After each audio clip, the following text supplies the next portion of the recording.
down, I know you got me, baby. Assalamualaikum warahmatullahi wabarakatuh. Pada pembahasan kali ini,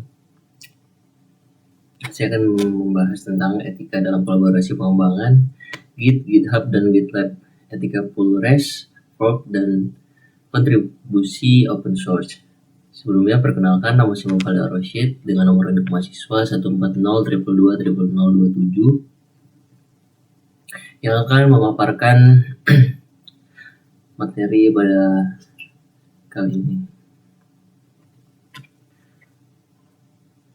Untuk pembahasan yang pertama, yaitu adalah revolusi kolaborasi digital.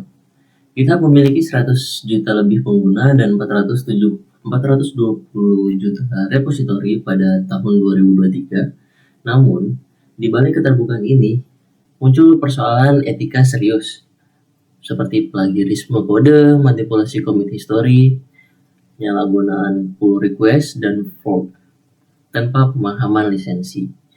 Makalah ini mengidentifikasi, menganalisis, dan merumuskan panduan etis bagi mahasiswa dan profesional ICT Indonesia.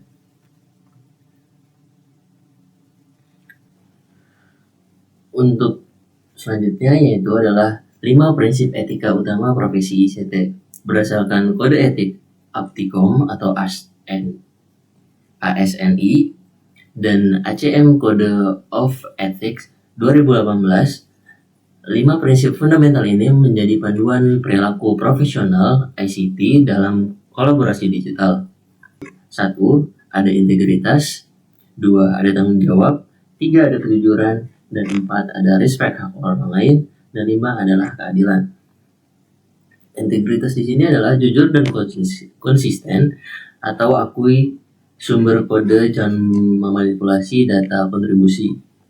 Dan untuk tanggung jawab, yaitu adalah bertanggung jawab atas dampak pekerjaan terhadap pengguna dan masyarakat luas.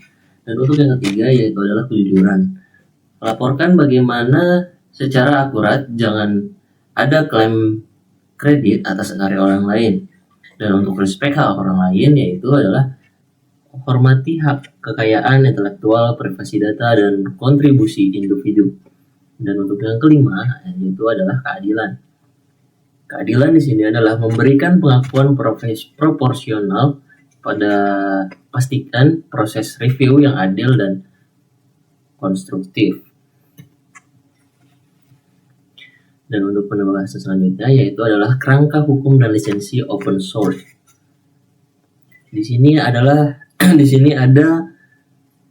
regulasi Indonesia yaitu pada UU ITE nomor 19 tahun 2016 pasal 32 dan 35 yaitu larangan memanipulasi dokumen elektronik atau komitmen histori.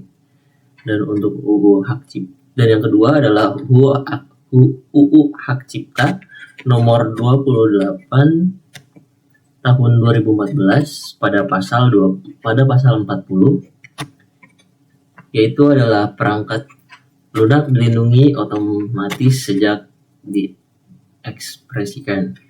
Dan untuk yang ketiga yaitu pada UU PDP nomor 27 tahun 2022 berbunyi prinsip data minimization dan purpose limitation dalam pengembangan.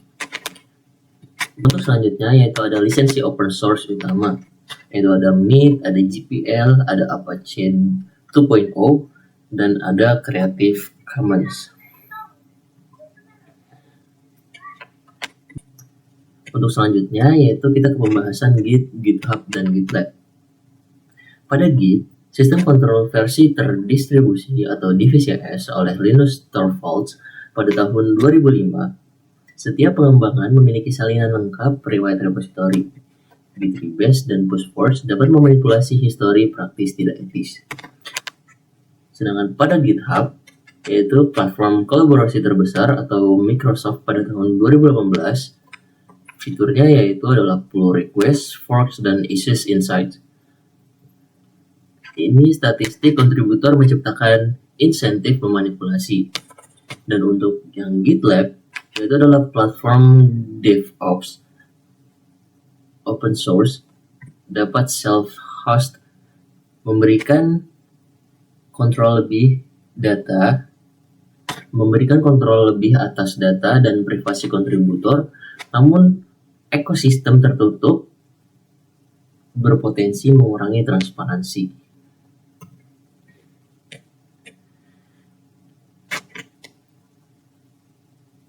Dan untuk dua lisensi etika dalam pengembangan perangkat lunak, yaitu adalah utilitarianism, Bentham dan Will, atau deontologi, yaitu Immanuel Kant. Untuk utilitarianisme, itu adalah menilai tindakan dari konsekuensinya. Etis jika memaksimalkan kebaikan bagi sebanyak mungkin orang, plagiarisme kode mungkin menguntungkan individu jangka pendek, tetapi merusak kepercayaan komunitas dan menurunkan kualitas ekosistem secara keseluruhan. Dan untuk deontologi atau Immanuel Kant, menilai tindakan dari kepatuhan terhadap kewajiban moral terlepas dari konsekuensinya. Berbohong tentang authorship kode adalah salah satu intrinsic kategorial imperatif Kant, yaitu jika semua pengembang memanipulasi komit histori, sistem kontrol versi kehilangan nilai kepercayaannya. Untuk kasus yang pertama dan kedua, yaitu adalah plagiarisme kode dan kontributor fiktif. Pada kasus yang pertama, yaitu adalah plagiarisme kode. Mahasiswa menyalin kode dari repositori MIT tanpa menyertakan copyright notice, lalu mengklaim sebagai karya sendiri dalam skripsi. Utilitarian merusak kepercayaan ekosistem open source. Deontologi, yaitu adalah melanggar kewajiban kejujuran dan menghormati lisensi. Dan untuk sanksinya, yaitu nilai E hingga pembatalan kelulusan yang berpotensi tuntutan UU hak cipta. Untuk kasus yang kedua, yaitu adalah kontributor fiktif. Dua anggota aktif melakukan komit atas nama anggota tidak aktif dengan mengubah git config agar statistik kontribusi tampak merata. Deontologi yaitu penipuan terstruktur yang melanggar kewajiban kejujuran, dan untuk hukumnya yaitu berpotensi melanggar pasal 35 UU ITE tentang pemalsuan dokumentasi elektronik.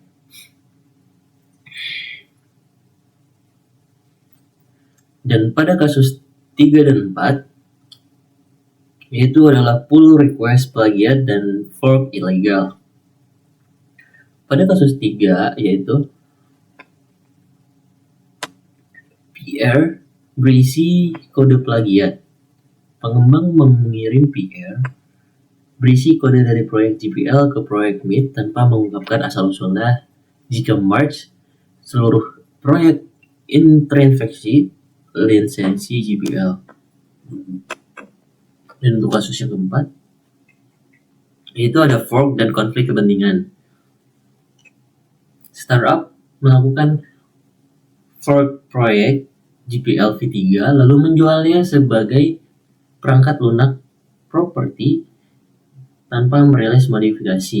Ini melanggar GPL yang dapat dituntut oleh Software Freedom Conservancy.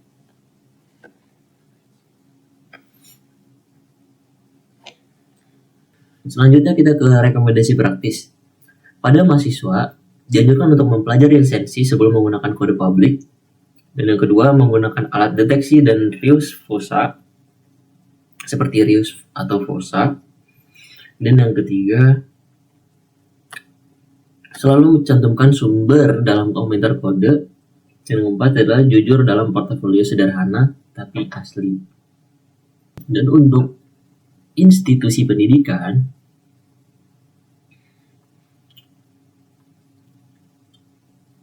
yaitu integrasikan etika dalam kurikulum teknis atau rekayasa perangkat lunak, implementasikan deteksi plagiarisme kode menggunakan MOS atau G-Plague, dan buat kebijakan GitHub atau GitLab yang jelas untuk tugas. Dan yang keempat, bimbing kontribusi open source yang etis. Dan untuk yang profesional dan perusahaan, itu terapkan open source policy tertulis dengan audit lisensi, gunakan SCA seperti FOSSA, Black Duck, atau Sync, transparansi afiliasi dalam kontribusi open source, dan yang keempat yaitu adalah bangun budaya atribusi yang menghargai kredit layak. Pada kesimpulan dan arah penelitian selanjutnya, kesimpulan utama yaitu adalah ekosistem Git merevolusi pengembangan perangkat lunak, namun membuka peluang pelanggaran etika serius seperti plagiarisme kode, manipulasi commit, PR plagiat, dan fork ilegal. Analisis utilitarian dan deontologis menegaskan semua pelanggaran ini merupakan ekosistem secara keseluruhan. Regulasi Indonesia atau UU Hak Cipta, UU ITE, dan UU PDP memberikan landasan hukum yang cukup.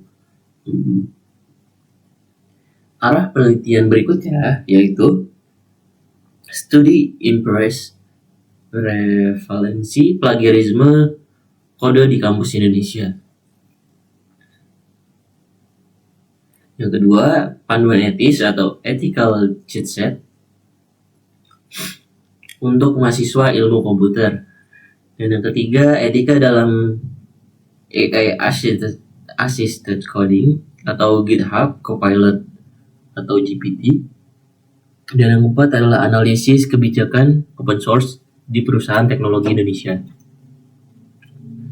Sekian dari pembahasan kali ini. Kurang lebihnya mohon maaf. Wassalamualaikum warahmatullahi wabarakatuh.